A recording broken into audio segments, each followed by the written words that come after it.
Bonjour à tous, on est ravis de vous retrouver aujourd'hui pour ce webinaire autour du C3IV, donc le nouveau dispositif fiscal et incitatif, donc le crédit d'impôt investissement industriel vert.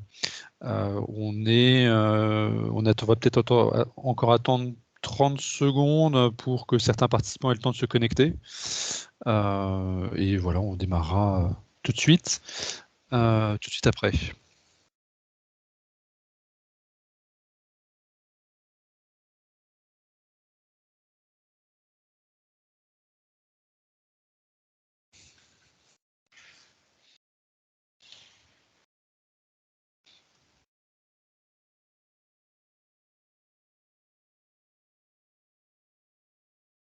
Voilà, il y a encore quelques participants qui sont en train de se connecter. On devrait y arriver, encore un tout petit peu. Bon, écoutez, je pense que les prochains participants nous rejoindront au fur et à mesure.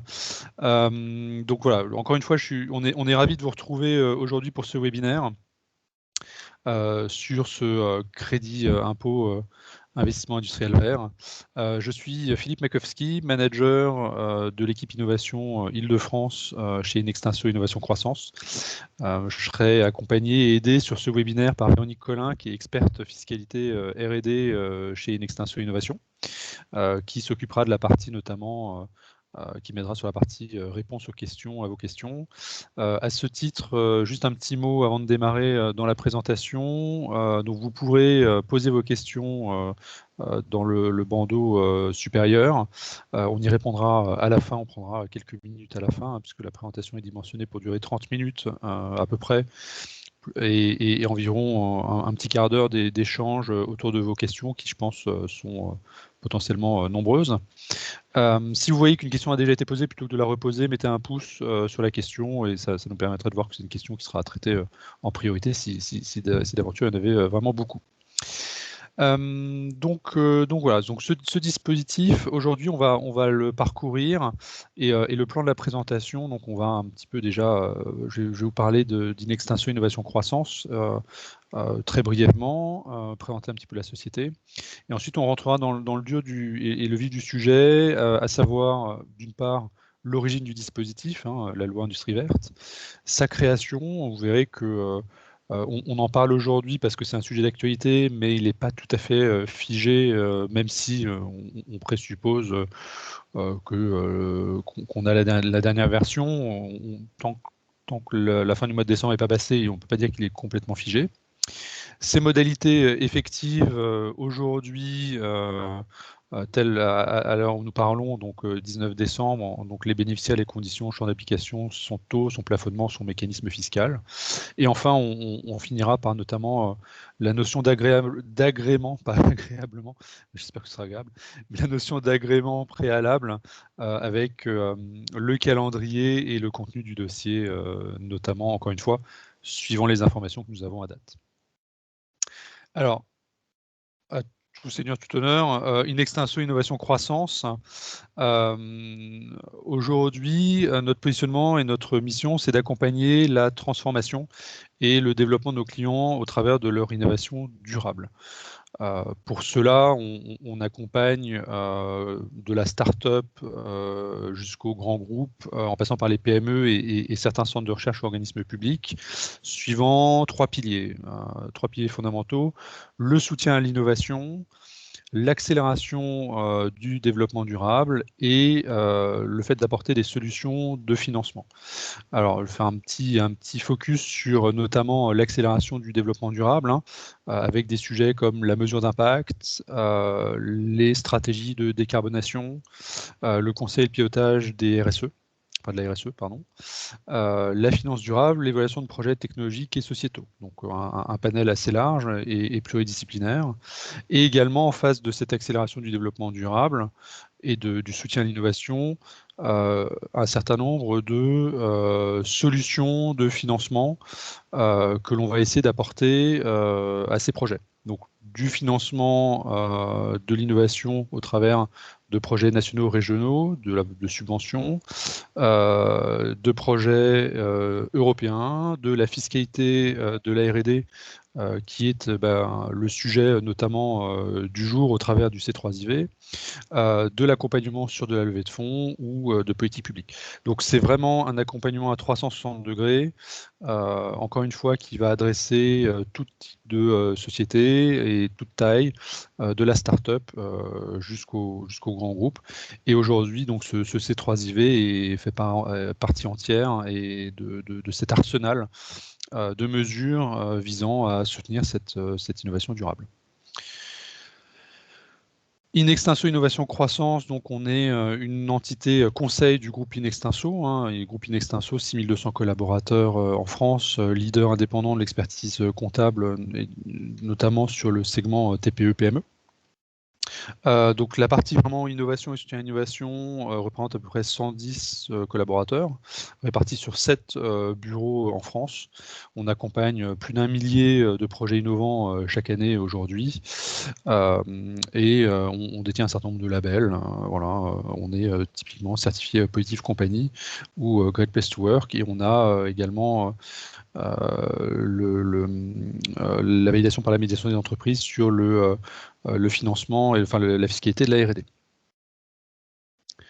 Alors, voilà, donc ça c'était pour la partie introductive. Maintenant, on va rentrer dans le vif du sujet, qui est le C3IV. Son origine qui est en fait à chercher dans la loi industrie verte. Et cette loi industrie verte, elle est pas là par hasard. Elle part notamment d'un constat, et un constat qu'on connaît tous, dont on a tous entendu parler, qui est un constat de désindustrialisation chronique en France, avec notamment une perte de plus de 2,5 millions d'emplois dans le secteur industriel depuis 1975. À titre d'exemple, on a plus de 600 entreprises industrielles qui ont fermé sur la période de 2009 à 2016, et la part du PIB français qui a perdu 10 points, passant de 19 à 9% en 2022.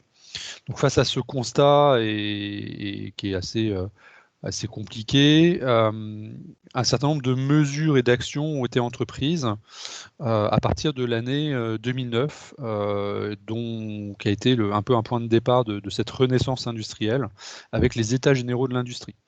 Donc, suite à ces états généraux de l'industrie, un certain nombre de jalons ont été franchis entre 2009 et aujourd'hui 2023, avec notamment la création plus ou moins de la BPI, d'un certain nombre de labels, French Tech, French Fab particulièrement, le plan Deep Tech 2019, le plan France Relance 2020, le plan France 2030, et ensuite l'introduction d'un certain nombre d'appels à projets, comme le Première Usine en 2022, et enfin en 2023, la planification écologique et la loi Industrie verte.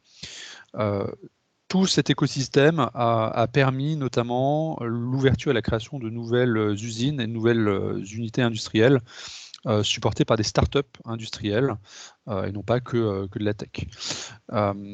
L'autre constat, c'est que l'industrie représente 18% des émissions de gaz à effet de serre, et que 52% de notre empreinte carbone est liée à l'importation directe de produits manufacturés industriels. Donc, l'idée derrière cette loi industrie verte, c'était d'inciter à la réindustrialisation, mais réindustrialisation orientée vers une décarbonation notamment, et la création de filières énergétiques en France. L'autre pendant, c'était une urgence à répondre à l'IRA des États-Unis. Donc, en 2022, toutes ces politiques se sont traduites notamment par une création nette d'emplois dans l'industrie. Donc, c'était une vraie inflexion de la tendance, avec plus de 30 000 emplois créés dans l'industrie en 2022, un grand nombre de projets portés par des startups industrielles, notamment de la Green Tech, et plus de 150 nouveaux sites industriels créés en France. Alors, sur 2023, on n'a pas encore les chiffres. La tendance reste positive, même si on assiste à un petit ralentissement, on ne va pas se le cacher. Mais ça reste une tendance très positive par rapport aux 40 dernières années qu'on a connues d'un point de vue désindustrialisation en France. Donc, on part de ce constat de désindustrialisation, de besoin de donner un coup de pouce à cette réindustrialisation décarbonée. Et tout ça, ça débouche un petit peu en 2023 sur la loi Industrie verte, qui avait pour ambition de faire de la France le leader donc, de cette industrie verte, avec pour objectif donc, de décarboner et verdir les industries et de produire massivement des technologies dites vertes. On viendra dans le détail par la suite. Le contenu de cette loi, cette LIV, il est composé de 15 mesures et 4 leviers, donc c'est les 4 F. Le premier F, c'est faciliter, simplifier les procédures, réhabiliter plus rapidement certaines friches industrielles, une prise en main également par l'État sur certains projets dits d'intérêt national majeur, on pense typiquement aux Gigafactory. Le deuxième F, ça va être de favoriser, donc ça va être de prendre en compte un certain nombre de critères environnementaux dans la commande publique, donc ça c'est maintenant inscrit dans la loi. Le troisième F, ça va être de former. Oui, parce que on réindustrialise, mais on a besoin de bras et de cerveau pour accompagner cette réindustrialisation. Donc avec une augmentation d'un certain nombre de places dans des écoles, notamment d'ingénieurs, ou de la création d'écoles dites de production, avec un focus en particulier sur le renforcement de l'attractivité des métiers industriels, qui, on ne va pas se le cacher, avait un petit peu mauvaise presse pendant quelques années. Le dernier F, parce que c'est le quatrième pied est quand même important, c'est la finance, c'est le financement de cette transition. Et pour cela, il y a eu la création de ce fameux crédit d'impôt, ce nouveau crédit d'impôt, ce C3IV, pour les investissements productifs dans 4 filières. L'introduction également d'un certain nombre de subventions pour la décarbonation, mais conditionnées à ce qu'on appelle des bilans d'émissions de gaz à effet de serre. Donc il faut démontrer qu'on n'a pas un impact négatif, ou en tout cas qu'on a un impact positif pour pouvoir avoir un certain nombre de subventions. Et également flécher de l'épargne privée avec certains nouveaux dispositifs. Donc on l'a vu, faciliter, favoriser, former, financer, c'est une loi assez complète. Donc ce dispositif maintenant de loi verte, donc, qui a été présenté en mai 2023, donc c'est tout récent, comme un nouveau levier fiscal, c'est transposé en projet de loi de finances pour 2024, donc ça c'est le trajet assez classique pour les gens qui ont l'habitude de faire de la fiscalité. On a le projet de loi transféré en projet de loi de finances. Puis, donc, il va commencer à rentrer en discussion, notamment à l'Assemblée nationale, avec un certain nombre de débats et d'amendements proposés par les députés.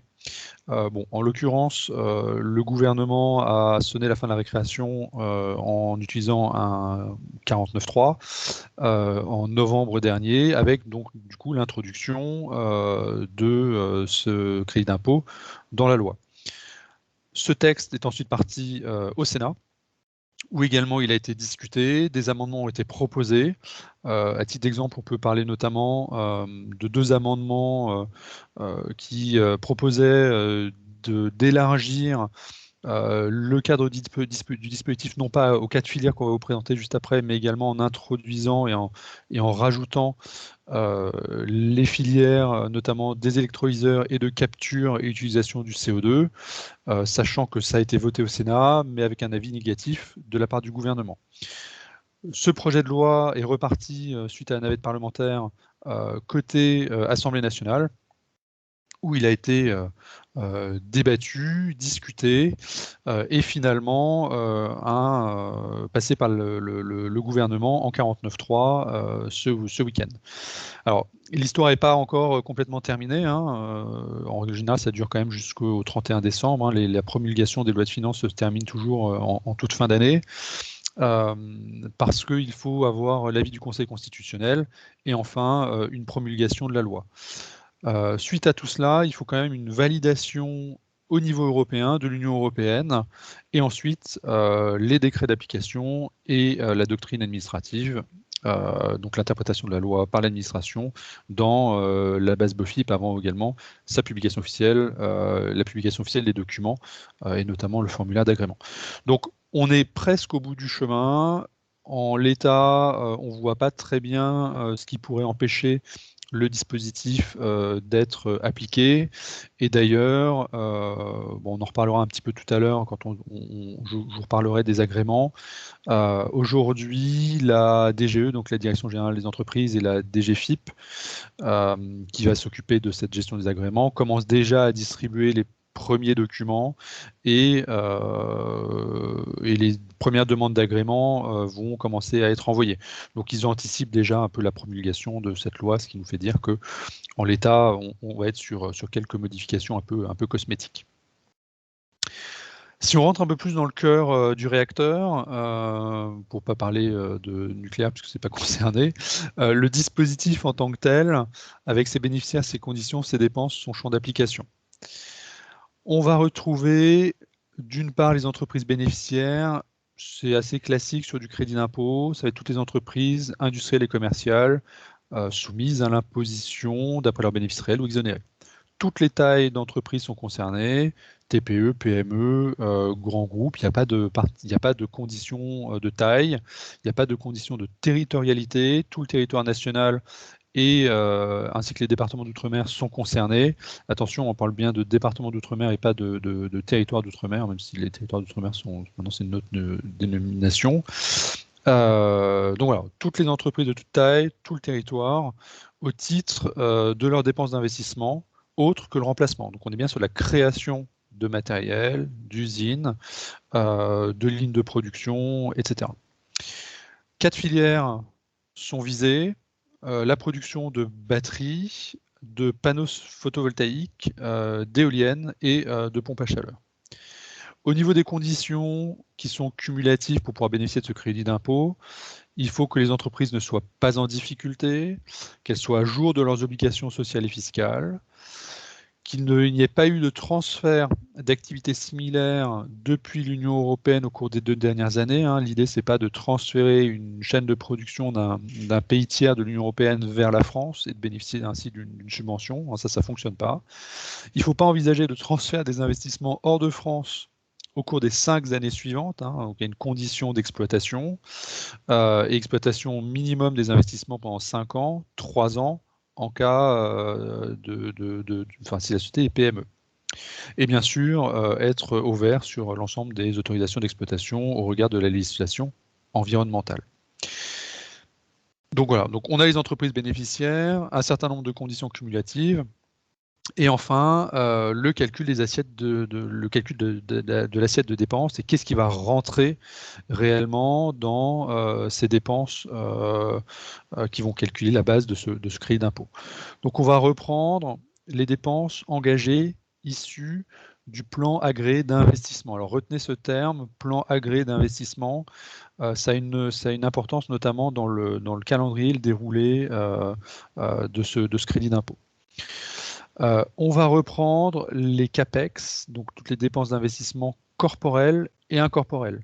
Bâtiments, installations, équipements, machines, terrains, nécessaires au fonctionnement des équipements. Et l'incorporel avec les droits de brevet, licences, savoir-faire et autres droits de propriété intellectuelle avec un certain nombre de conditions.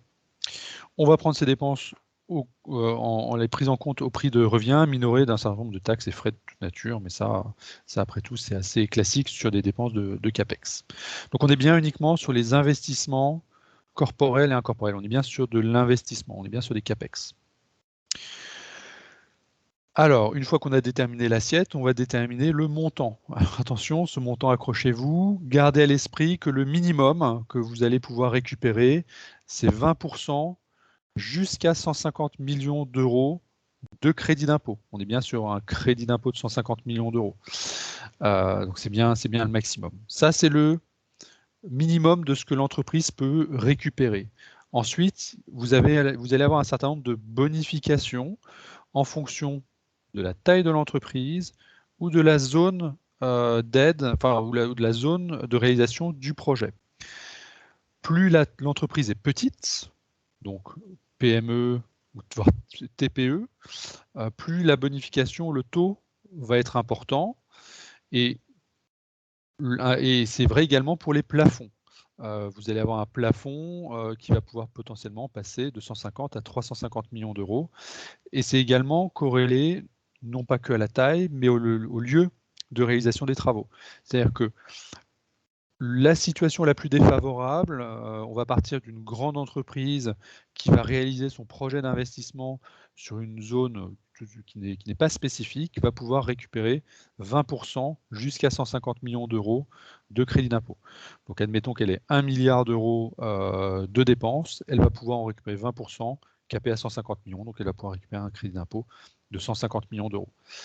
L'entreprise, la même grande entreprise, si elle est positionnée sur une zone d'aide à finalité régionale, donc ça c'est une cartographie précise des zones concernées, ou en zone ultra-périphérique, typiquement ça va être dans les départements d'outre-mer, eh bien elle va non pas pouvoir récupérer 20%, mais 25% ou 40%, avec de même un plafond qui va augmenter.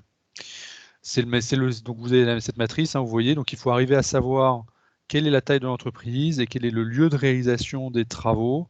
Si vous avez le choix, ce lieu peut être déterminant dans le volume de crédit d'impôt que vous allez pouvoir récupérer. On en a parlé, on a 4 secteurs de production, 4 filières aujourd'hui concernées. Donc vous allez retrouver les batteries, le photovoltaïque, l'éolien et les pompes à chaleur. On va retrouver sous la même forme d'une matrice 3 maillons de la chaîne de production qui vont être concernés, les équipements, les composants essentiels à ces filières et les matières premières dites critiques.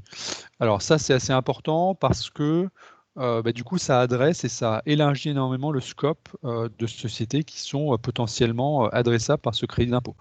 Donc typiquement, si on prend l'équipement sur du photovoltaïque, on va retrouver les cellules ou les modules. Dans les composants essentiels, on va retrouver le verre solaire ou les backsheets. Et dans les matières premières critiques, on va retrouver sans grande surprise le silicium ou le quartz. Petit aparté néanmoins, aujourd'hui, cette liste des matières critiques n'est pas encore connue de façon définitive. Elle le sera par un décret d'application qui n'est pas encore sorti, qui sortira probablement début janvier, uniquement quand la loi sera promulguée. Ce qui est intéressant ici, c'est que donc du coup, on n'a pas que uniquement les fabricants de ces matériels, on a également leurs sous-traitants potentiels ou leurs fournisseurs de composants essentiels ou l'intégralité de la filière, puisqu'on va également avoir typiquement potentiellement du recyclage ou de la valorisation de ces matériaux critiques. Et là, typiquement, on peut penser aux pales d'éoliennes et notamment aux fibres composant les pales d'éoliennes qui aujourd'hui ne sont pas spécialement recyclées. Quelques subtilités néanmoins à ce dispositif. Donc, je vous l'ai dit tout à l'heure, ce dispositif ne sera opérationnel que lorsque l'Union européenne aura validé sa conformité en matière d'aide d'État. Pourquoi? Alors, il ne devrait pas y avoir de problématique, parce qu'aujourd'hui, ce dispositif est rendu possible par le régime TCFT, donc c'est le Temporary Crisis and Transition Framework, qui introduit un certain nombre de mesures jusqu'au 31 décembre 2025. Gardez bien en tête cette date-là, elle est importante également pour la suite, parce que ça conditionne au fait que ce dispositif ne concerne que les agréments obtenus jusqu'au 31 décembre 2025. Par contre, du coup, dans les travaux qui peuvent s'étaler jusqu'à fin 2029. Donc la liste définitive des équipements sera fixée par décret. On a une condition liée au chiffre d'affaires pour les entreprises des maillons 2 et 3. Alors ce qu'on appelle les maillons, si je reviens ici, ça va être, pour rappel, les composants essentiels et les matières premières critiques. Il va falloir prouver qu'au moins 50% du chiffre d'affaires est réalisé avec des entreprises d'activité en aval de la chaîne de production des 4 filières.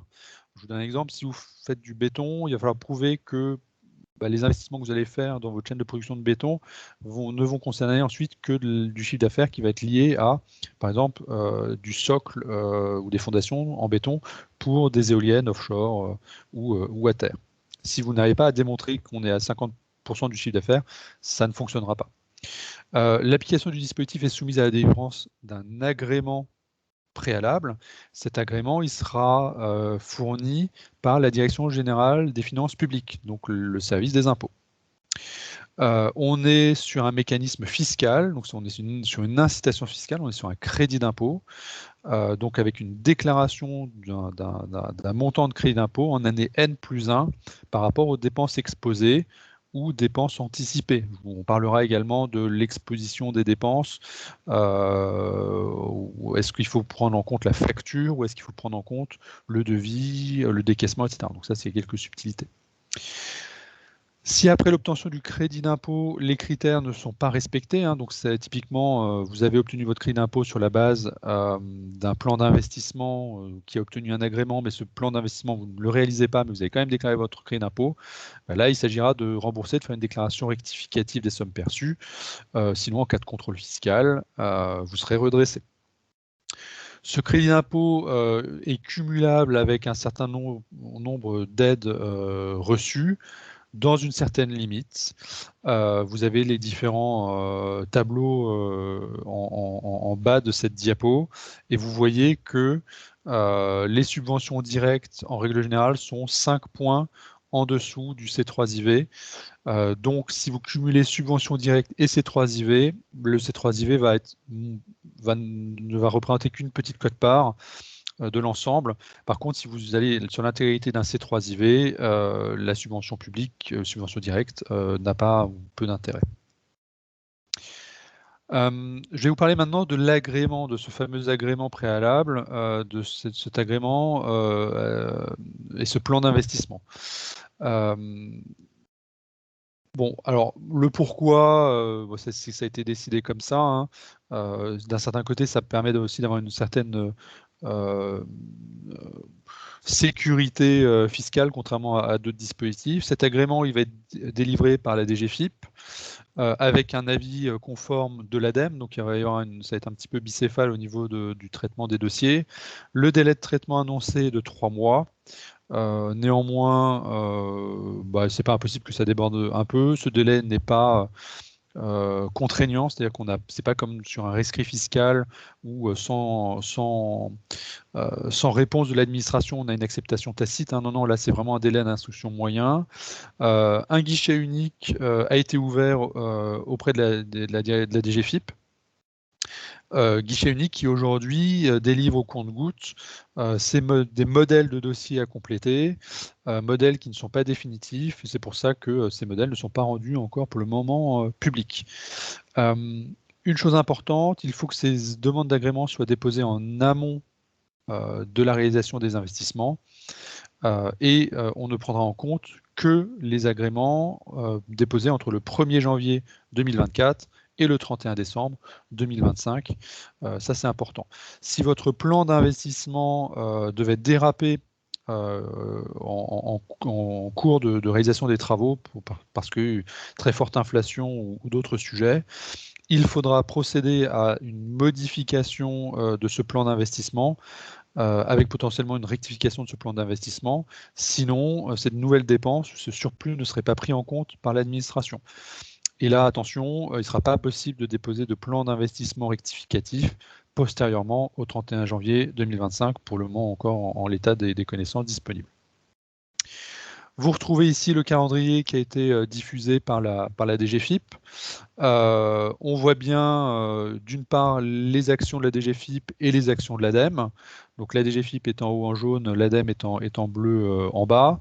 Entre la réception de la demande, la vérification de l'ensemble des conditions administratives ou type agrément, le volet environnemental, investissement, plan d'investissement, viabilité du plan d'investissement qui sera notamment validé par l'ADEME, et ensuite ce ping-pong qui dure à peu près normalement 3 mois, le traitement du dossier. Il est possible d'envoyer des pièces au fur et à mesure de la constitution d'un dossier d'agrément. L'administration a conscience en effet qu'au 1er janvier 2024, vous serez en amont de l'investissement, et l'ensemble, par exemple, des autorisations préalables ou par exemple les réponses sur des permis de construire ne seront pas obtenus à cette date-là forcément, et donc ce sont des choses provisoires avec une sorte d'agrément provisoire qui sera complété au fur et à mesure de la réception des éléments définitifs. Donc, ce qui est vérifié dans cet agrément, il va falloir que l'entreprise donc remplisse bien les conditions cumulatives exposées en démarrage de cette présentation, les difficultés, être à jour de ses obligations et les informations sur la délocalisation, que le plan d'investissement s'inscrit dans le cadre d'une ou plusieurs des opérations, donc les filières, les maillons des filières, et que ce plan d'investissement soit économiquement viable. Voilà, donc ça, ce sont des choses qui sont importantes, notamment dans la constitution du business plan.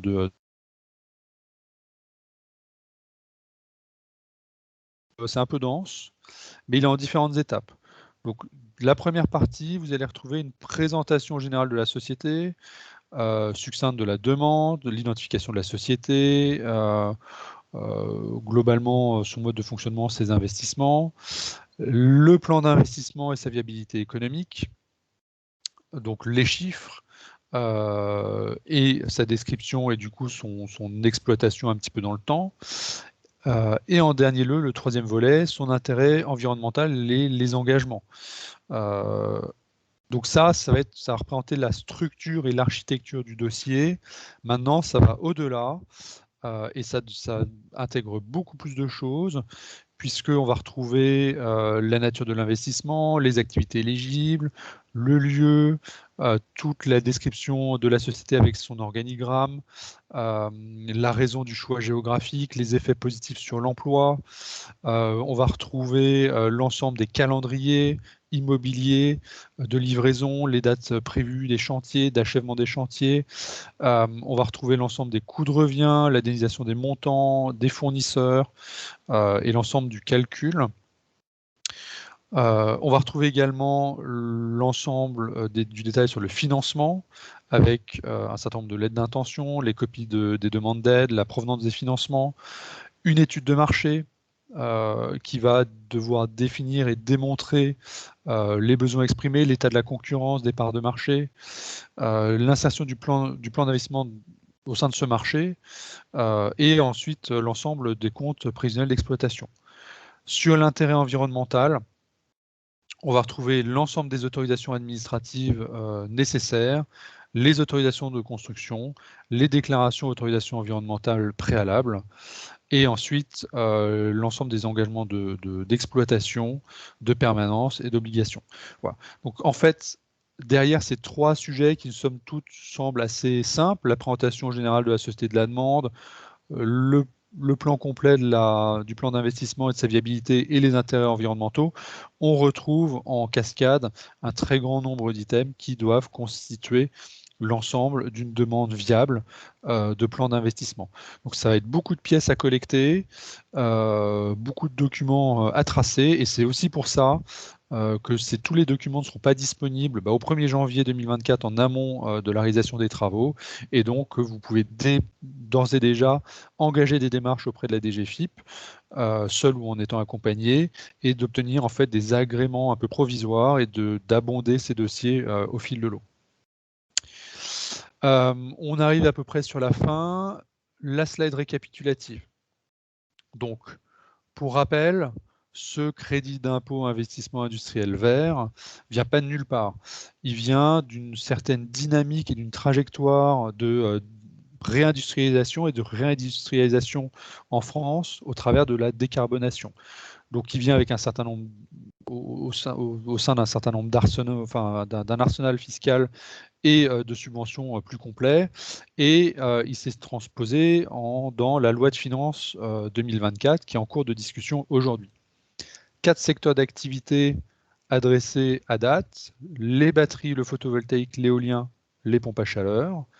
Donc 4 secteurs plus les maillons dont on a parlé précédemment. Toutes les entreprises peuvent en bénéficier à partir du moment où elles sont implantées sur le territoire français et qu'elles sont soumises à l'impôt, avec une surcote en fonction du lieu de réalisation des travaux ou de la taille de l'entreprise. Vous vous souvenez de la matrice, on va minimum de 20% d'aide plafonnée à 150 millions d'euros jusqu'à 60% d'aide plafonnée à 350 millions d'euros de crédit d'impôt. Donc vous voyez, le panel est assez vaste. un certain nombre de conditions cumulatives hein, dans le respect des droits de l'Union européenne, ne pas être en difficulté et notamment être à jour de ses obligations. Le tout nécessite le dépôt d'un agrément, je vais y arriver, pardon, préalable auprès de la DGFiP, et ce dépôt d'agrément ne peut se faire pour le moment qu'entre le 1er janvier 2024 et le 31 décembre 2025, en amont des investissements. Et les investissements couverts qui vont rentrer dans le calcul de l'assiette, on est bien sur les dépenses d'investissement, les CAPEX, corporelles ou incorporelles. Voilà un petit peu résumé sur une slide les points principaux à date de ce dispositif, donc de ce nouveau dispositif. Encore une fois, il va falloir attendre les décrets d'application et la promulgation de la loi qui auront certainement lieu d'ici la fin de l'année ou tout début janvier, pour ensuite figer l'ensemble et pouvoir notamment demander et déposer les premières demandes d'agrément. Écoutez, j'espère que ça a répondu à un certain nombre de questions. Maintenant, on a tenu à peu près les 30 minutes de présentation. On va pouvoir passer à vos questions éventuelles complémentaires auxquelles je vais essayer de répondre.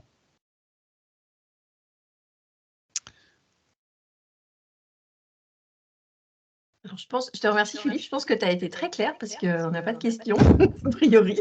Ou alors tout le monde est parti manger. Et pourtant, croyez-moi, on vient d'en faire quelques-uns, là, de dossiers d'agrément, et les questions, on s'en pose. Hein. Encore, malgré tout. Mais c'est une remarque intéressante. Hein. Je parlais de demande d'agrément provisoire.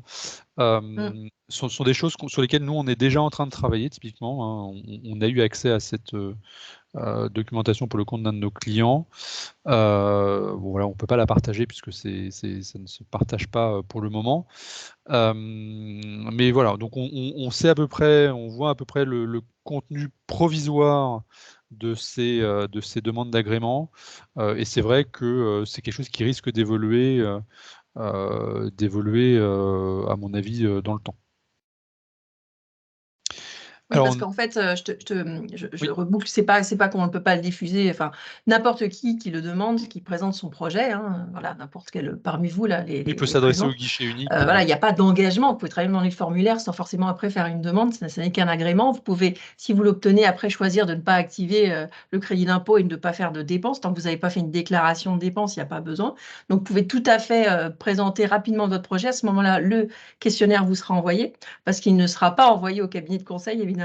Mais voilà, si vous le demandez, vous l'aurez. Pourquoi ils font ça en ce moment? Parce que la Commission européenne n'a toujours pas donné encore son feu vert, donc ils doivent juste vérifier si le crédit d'impôt correspond à ce qui était dicté dans le TCTF.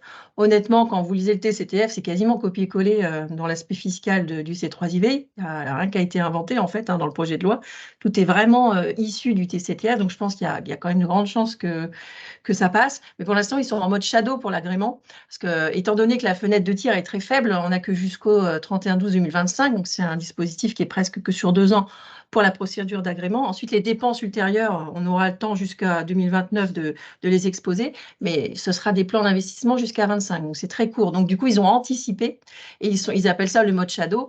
Et à partir du 1er janvier 2024, ce sera avec un document officiel qui sera largement diffusable, et à ce moment-là, on pourra aussi vous le diffuser.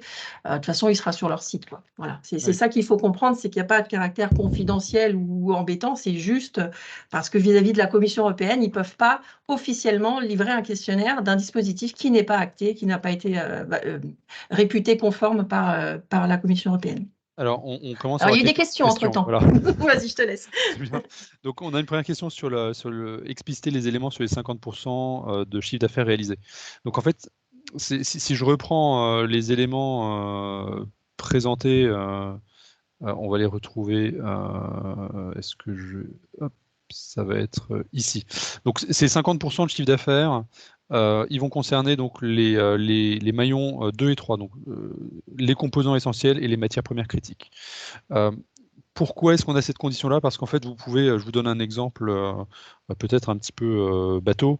Demain, une entreprise qui fabrique des vis et des boulons, si elle adresse le secteur du photovoltaïque, il va falloir et qu'elle réindustrialise ou qu'elle veut profiter de ce crédit d'impôt pour développer une nouvelle chaîne de production de vis et de boulons en France. C'est possible, sous réserve qu'elle démontre que au moins 50% du chiffre d'affaires issu de cette ligne de production de boulons et de vis n'adressera que un des 4 secteurs: batterie, photovoltaïque, éolien ou pompe à chaleur. Si vous pouvez pas démontrer que votre marché ou la moitié ou plus de la moitié de votre marché est sur ces 4 secteurs-là, c'est que vous êtes trop généraliste et donc vous réindustrialisez, mais pas uniquement dans le cadre de la transition écologique. Donc c'est là-dessus qu'il faut à mon avis regarder. Donc je ne sais pas si ça vous répond à vos questions, mais en tout cas, c'est un Peut-être pour premier élément. compléter ton exemple, où finalement c'est dans le même giron, c'est-à-dire qu'ils faisaient des vis, ils continuent de faire des vis, mais pour un autre secteur. La question a été posée dans les séminaires de la GDGE de quelqu'un qui parlait plutôt de diversification carrément d'activité, c'est-à-dire que tu n'as jamais, voilà, ça, tu vas diversifier, et effectivement, ça aussi, c'est éligible.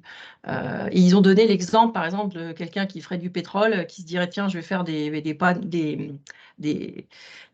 d'éoliennes. Et donc, en fait, on regarderait le chiffre d'affaires au sein des pales d'éoliennes qu'il va fournir. Il faudra que ce soit pour les intrants au niveau des équipements. Voilà. C'est comme ça que ça va regarder. C'est pas aussi, cette condition, elle n'est pas aussi rédhibitoire qu'elle n'y paraît, en fait. Non, elle est par rapport, oui, c'est ça. C'est par rapport à un marché, par rapport à voilà. Donc, c'est Au, pas interdit de se diversifier, voilà, même, tout et à de fait. considérer le CA de l'activité qui est diversifiée. Au niveau de la taille de la structure, je pense qu'il faut en fait se référer à la façon dont on calcule les seuils de chiffre d'affaires et de personnel en fonction de la détention capitalistique. Il faut garder à l'esprit typiquement que la définition de la PME au sens communautaire, on est sur 250 salariés, enfin moins de 250 salariés, moins de 50 millions d'euros de chiffre d'affaires ou 43 millions au bilan, en prenant en compte la détention capitalistique. Donc si vous êtes en dessous de 25%, si vous êtes détenu en dessous de 25% par une grande entreprise, on ne va pas prendre en compte cette société-là, donc vous serez considéré comme étant autonome. Donc on va uniquement regarder les chiffres au niveau de la filiale. Si vous êtes détenu entre 25% et 50% par une autre entreprise, et bien dans ce cas-là, on va considérer que vous êtes une entreprise partenaire. Donc on va récupérer les chiffres d'affaires et le nombre de salariés de l'entreprise qui vous détient à hauteur entre 25 et 50% au prorata de sa participation. Donc si par exemple elle vous détient à 30%, on va reprendre 30% du chiffre d'affaires de la société au-dessus et 30% de ses dépenses et 30% pardon, de son personnel, et on va les cumuler à votre entreprise et regarder par rapport au seuil. De même, en revanche, si vous êtes détenu à plus de 50% par une autre entreprise, on va cumuler les conditions de chiffre d'affaires et de nombre de salariés entre les deux filiales. Donc ça, c'est là-dessus qu'il faut se rapprocher et toujours considérer les liens de détention capitalistique entre les différentes filiales. De toute façon, c'est un régime, il ne faut pas oublier que c'est TCTF, c'est peut-être temporaire, mais enfin, ça reste un régime voilà, Union européenne. Donc, de toute façon, c'est au sens communautaire, les définitions des tailles d'entreprise. Sur la question concernant la fabrication du pack batterie complet, il faut en fait revenir un petit peu à ce qui est inclus dans les dépenses éligibles. On va reprendre les dépenses d'investissement. Donc, si c'est de l'investissement dans des machines d'assemblage de cellules, pour moi, ça rentre dans le scope. Si c'est par exemple une nouvelle ligne de production d'un pack batterie complet, ou même de parties de morceaux ou d'ensembles de pièces qui sont intégrées dans une batterie, ça va rentrer dans le cadre. Par contre, la question, enfin moi, il faudrait peut-être une précision sur ce que vous entendez par la fabrication du pack batterie complet, est-ce qu'elle est éligible? On est bien d'accord qu'on est bien que sur les CAPEX, tout ce qui va être dépenses de recherche, développement, innovation, ça va concerner les crédits d'impôt recherche, crédits d'impôt innovation et d'autres mécanismes de subvention. Là, on est vraiment sur de l'investissement de production et de l'investissement industriel. La question sur la partie start-up industrielle, alors, je ne suis pas sûr de la comprendre forcément.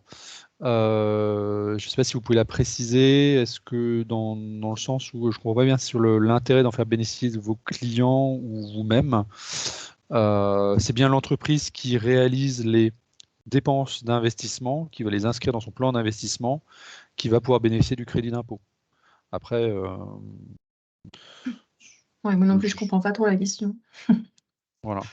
Le développement d'un logiciel destiné au Gigafactory est-il éligible pour le C3IV? Alors, ça, c'est une excellente question. Je vous avoue que je n'ai pas forcément la réponse là. S'il faut revenir un petit peu aux fondamentaux et voir si la dépense est immobilisable. Ouais, c'est ça, voilà. Et surtout la condition Voilà, la comptable. condition comptable, est-ce qu'on est sur une dépense immobilisable et dans ces cas-là, pourquoi pas en effet Ouais. se rapprocher de la DGE pour Ouais, leur poser une voilà, question. on peut poser les questions peut-être, parce que en fait, la non-agrément, on verrait, il y a plein d'allers-retours, donc on peut effectivement poser la question. Après, on est en fiscalité, donc le mieux est de faire des rescrits. On peut faire aussi de rescrits fiscal en lien avec ce crédit d'impôt pour poser une question particulière. Voilà. Hmm. Déjà, nous, on pense déjà en faire par rapport au cumul, parce que c'est pas très clair le cumul entre subventions et ces 3 IV. Moi, ça me rappelle cette question, Philippe, tu sais, pendant le séminaire de la DGE, quelqu'un avait posé la question de savoir si le raccordement électrique, par exemple, parce que tu sais, c'est ce côté un peu éligible par destination, frais connexes, voilà. Et effectivement, bon, la DVNI avait répondu, a priori, oui. C'est-à-dire un raccordement électrique serait, donc tu vois, c'est des frais connexes. Donc, est-ce que comme le logiciel, il faut bien que ça fasse fonctionner, tu Oui, vois, l'équipement. Est-ce que comme ça pourrait être attaché, voilà, à l'usage, je pense, après, avec les allers-retours, ils répondront, je pense. Voilà. Mais le mieux, c'est de demander à un rescrit qui engage l'administration en et vous fait, aurez vraiment une réponse sur le ouais, sujet. la particularité, c'est que la difficulté, c'est qu'un logiciel, ça reste des dépenses. Enfin, le coût d'un logiciel, c'est beaucoup de coûts humains de développement. Là, on est vraiment sur de l'investissement productif. C'est-à-dire que à la limite, acheter un logiciel clé en main pourrait rentrer, à mon avis, facilement dans le scope, au même titre que d'acheter une machine. Parce que quand vous allez acheter la machine, vous allez de toute façon potentiellement acheter le logiciel qui va avec la machine, donc ça va être inclus dedans. Développer un logiciel pour la filière, euh, on est plus dans des dépenses d'innovation potentiellement que dans des dépenses d'investissement industriel. Et pour moi, je fais le lien du coup avec la remarque, enfin le complément de Oui, question d'Anne-Marie. d'Anne-Marie. À partir du moment où vous êtes dans un test d'une nouvelle solution, surtout en pilote industriel, je pense qu'on est plus proche des dépenses de développement que des dépenses d'industrialisation. Ou alors il va vraiment falloir démontrer que ce pilote va rentrer ensuite en phase de production industrielle et sera utilisé dans le cadre d'une ligne de prod, par exemple, Oui, en vraiment fait, oui. en tête Ce de C3IV, il série. faut comprendre, c'est de la production, il n'y a pas de test. C'est-à-dire que les technologies sont matures. C'est d'ailleurs pour ça que c'est fléché pour l'instant vers ces 4 filières et non pas les 6 qui étaient prévus dans le TCTF avec les électrolyseurs et le captage CO2. Parce que le captage CO2, c'est pas assez mature encore pour produire tout de suite. C'est pour ça qu'il l'avait écarté de la loi de finances, quand bien même le Sénat a fait un amendement. Et l'autre partie sur l'électrolyseur, l'hydrogène, c'est parce qu'il y a d'autres formes de financement, notamment subventions, qui ont été fléchées là-dessus. C'est pour ça que ça a été écarté. Et l'administration a bien dit lors de leur séminaire là, sur le C3IV que les dépenses de R&D étaient exclues du C3IV. D'accord? Donc, on peut dire que c'est complémentaire parce que pendant que vous faites la R&D, que vous faites les tests, les pilotes, etc., vous pouvez toujours faire du crédit d'impôt recherche si vous immobilisez les équipements, etc. Et ensuite, quand vous commencez à produire, et là, vous pouvez obtenir le C3IV. Voilà. Mais tout ce qui est encore recherche, incertitude technique, ça, c'est pas couvert dans ce dispositif. Voilà, alors je reviens sur la réponse de Valentin. En effet, alors, sur le logiciel, vraiment, à mon avis, on est dans la zone encore. Je pense que même l'administration sera pas certaine de pouvoir répondre tout de suite. Mais je pense que ça vaut le coup de creuser la question. Ouais, pour moi, ça reste des frais connexes pardon, à un équipement. Hein, mettre des fils, quoi, voilà, Oui. brancher et puis faire fonctionner avec un logiciel. Surtout si c'est utilisé, comme vous le dites, en ligne de production. Oui, sur les qualités, c'est même pas de la R&D, tu sais, Oui. parce que souvent on équipe, on instrumente des lignes de production pour pouvoir faire des tests R&D et on prend ce genre de choses dans le CIR, mais là on parle vraiment de production, quoi. Voilà. Donc le logiciel, oui, pourquoi pas. Moi, je vois pas de, enfin voilà, je ne peux pas m'engager, mais à la place, mais dites-le bien dans votre dossier.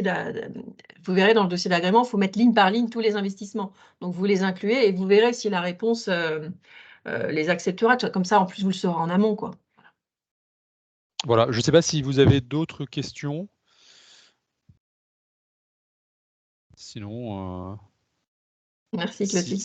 voilà, sinon n'hésitez pas surtout à nous contacter. On pourra étudier chaque cas particulier ou spécifique plus en profondeur.